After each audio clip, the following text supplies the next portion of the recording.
ಎಲ್ಲ ಕನ್ನಡ ಮನಸ್ಸುಗಳಿಗೆ ನಮಸ್ಕಾರ. Tax of Kannada ಪುಟದ ಉದ್ದೇಶ ಕನ್ನಡ ರಾಜ್ಯೋತ್ಸವದ ಪ್ರಯುಕ್ತ ಪ್ರತಿನಿತ್ಯ ವಿಶೇಷ ಕನ್ನಡ ಕುರಿತಾದ ಮಾಹಿತಿಗಳನ್ನು ತಿಳಿಸಿಕೊಡಲಾಗುತ್ತದೆ. ಕನ್ನಡ ಸಾಹಿತ್ಯ, ಕಲೆ, ಸಂಸ್ಕೃತಿ, ನಾಡು, ನುಡಿ ಇದು ನಮ್ಮ ಪುಟದ ಮುಖ್ಯ ಉದ್ದೇಶ. ಸ್ನೇಹಿತರೆ, ಇಂದಿನ ವಿಡಿಯೋದಲ್ಲಿ ನಮ್ಮ ಜ್ಞಾನಪೀಠ ಪ್ರಶಸ್ತಿ ಪುರಸ್ಕೃತ ಕವಿಗಳ ಹೆಸರು, ಪ್ರಶಸ್ತಿ, ವರ್ಷ ಹಾಗೂ ಯಾವ ಕೃತಿಗಾಗಿ ಅವರು ಪಡೆದಿರುತ್ತಾರೆ ಎಂಬುದನ್ನು ತಿಳಿಯೋಣ. ಮೊದಲನೇದಾಗಿ ಕುವೆಂಪುರವರು 1967 ಶ್ರೀ ರಾಮಾಯಣ ದರ್ಶನಂ ಕೃತಿಗಾಗಿ ಪಡೆದಿರುತ್ತಾರೆ.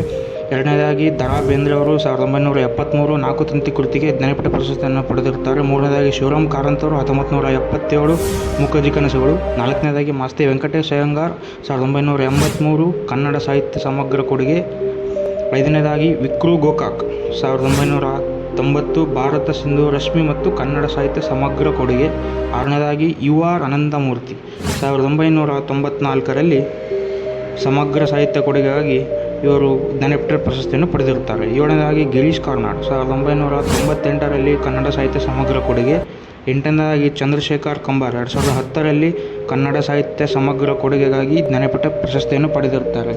ಇದೇ ರೀತಿ ಕನ್ನಡದ ವಿಶೇಷ ಮಾಹಿತಿಗಾಗಿ ನಮ್ಮ ಪುಟವನ್ನು ಫಾಲೋ ಮಾಡಿ. ಧನ್ಯವಾದಗಳು.